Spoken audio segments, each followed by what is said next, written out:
Today I'm talking about why I believe imposter syndrome is actually your superpower. And even though it keeps you awake at night, and even though it makes your heart pump out of your chest, maybe it's something to make friends with, maybe it's something to use to your advantage. Because here's what I've noticed. After 30 years of working in leadership roles myself and alongside some of the most capable people I know, we all have imposter syndrome. The leaders who feel like frauds are often the best ones in the room. And the ones who never doubt themselves, the ones who walk in absolutely certain that they've got all the answers, they're the ones that I'd watch out for. My name's Lucy. I've spent over 30 years in leadership roles, now work as a coach. And I'm not afraid to admit that I have felt like a fraud for most of those years. Not because I wasn't good at my job, but because actually being good at your job and feeling like a fraud often go together. And that's what I want to talk about today, because if this is something that you're feeling,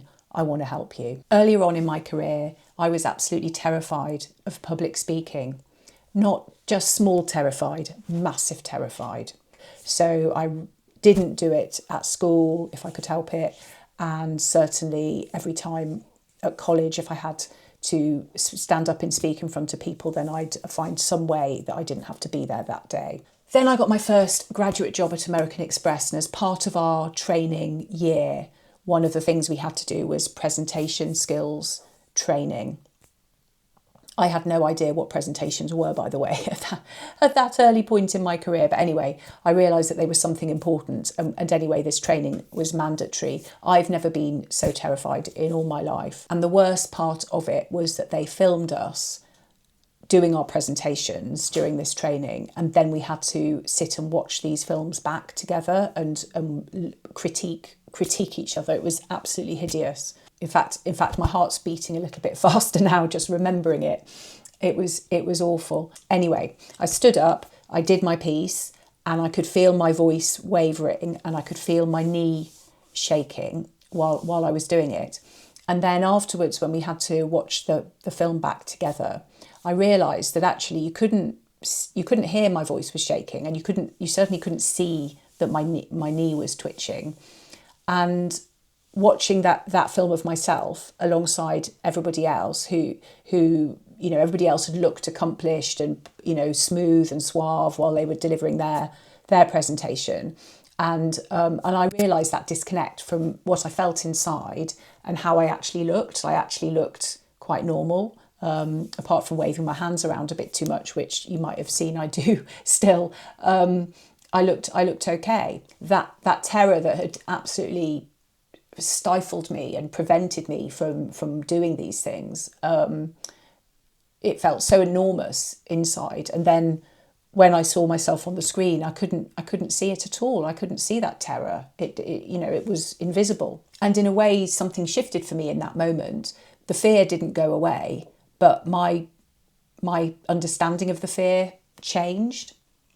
And in all my years of working in leadership myself and working to support leaders as I do now in coaching, the thing that I notice is that it's the ones who are doing the best jobs, the ones that are the inspirational people, the ones that are, really serious in their careers. They're the ones that feel that fear. They're the ones that I end up having these conversations about feeling like a fraud with. It's so interesting. And I think it's because that feeling of, am I good enough? Have I prepared enough? What if somebody asks a question I don't know the answer to? Those fears, I think they help you be better. I think they help you be serious about what you're doing. I think they help you prepare. And in my own experience, those fears would mean that I'd be rehearsing my lines about, when I was about to walk out on stage or whatever I was doing. They would mean I'd be really sharp in that moment. And I think that that fear is what keeps a leader honest. It's what helps you. It helps you to keep learning, because you don't feel like you know it all already. And it's the leaders who don't think they've got anything to learn, that don't think they've got anything to prove, that feel like they're perfect already. they're the ones to watch out for, if I'm honest. The ones who feel fear most acutely, the ones who lay awake the night before a big presentation, the ones who double check their work, who worry that they're not quite ready, they're often the best leaders in the room. They're paying attention, they care about getting it right, they care about their impact, and they haven't confused confidence with competence. And the ones who never feel fear, or at least they don't reveal that they feel fear, the ones who walk in completely certain they've got all the answers, who never question whether they might be missing something, who never ask for feedback. In my experience, those are the leaders who stop listening, they stop learning, they start to believe their own version of events, and that's where things can go wrong. At its core, I think imposter syndrome is your brain paying attention. It's the thing that makes you prepare. It's the thing that stops you from assuming. It keeps you curious, it keeps you honest, and keeps you from the kind of complacency that's actually dangerous in a leader. And that's why I don't think imposter syndrome is a weakness. I think it's a superpower. I still get nervous before I speak in public, every single time. There's always a moment where I think, this is it. Today's the day where I'm going to dry up, I'm going to fall over on stage, I'm going to forget all my lines, everybody's going to burst out laughing, I haven't prepared enough. This is the day. And then the day never comes.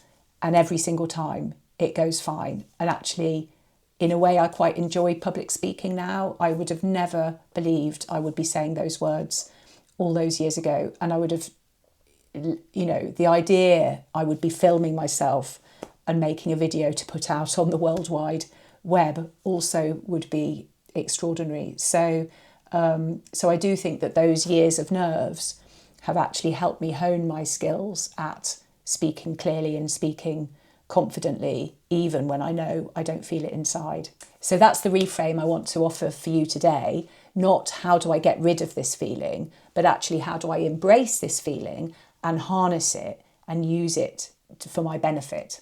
3 things I'm going to leave you with to think about. Number 1, notice who else feels it. Start paying attention to the people around you who seem like the people most worth following, the most thoughtful, the most caring, the most intelligent. And if you trust them enough and you're able to be open and have this conversation, ask them, do you feel confident 24/7, or do you ever feel like a fraud? Do you ever feel like an imposter? I'd put money on most of them feeling some version of this. You are not alone, and you are not the exception. Number 2, take a look at what the feeling makes you do. Does it make you prepare more carefully? Does it help you ask better questions? Does it help you stay open to being wrong? If so, it's working. It's not undermining you, it's actually sharpening you. It's making you better. That's the feeling doing its job. And number 3, remember that how it feels on the inside is not what people see on the outside. That was the lesson from that VHS tape back in my American Express days, and I've never forgotten it. I wish I still had it so I could include it here in the video, but I don't. That gap between the internal experience and the external reality is almost always bigger than you'd think. The people in that room are not seeing what you feel, they're seeing a leader. I'm not saying that imposter syndrome is comfortable, and I'm not saying that you should ignore it when it appears. If imposter syndrome becomes so loud that it gets in the way of you doing things at all, then that's a different conversation, perhaps something for a future video. Let me know in the comments. But if it's a version of imposter syndrome that sits alongside your work like a kind of hum of self-awareness, if it's something that helps you take your work more seriously, pay more attention to how you deliver or ask better questions, be more curious, then I think it's something to be friends with and something to embrace. If it's something that keeps you from fully believing your own publicity and your own chutzpah, then hold on to it. I think it's something to be treasured. It's not a sign that you don't belong, that you shouldn't be here, wherever it is. It's a sign that you do. If you enjoyed today's video, don't forget to subscribe if you're not already, and press that like button so more people hear about my content. I make videos every week about topics like this, about what it means to be a leader, to be a better leader, to be happy and fulfilled in work? I'd love to hear in the comments, does this feel true to your experience? Because I think this might be more common than we're led to believe, that people let on. Thank you so much for watching. See you next time.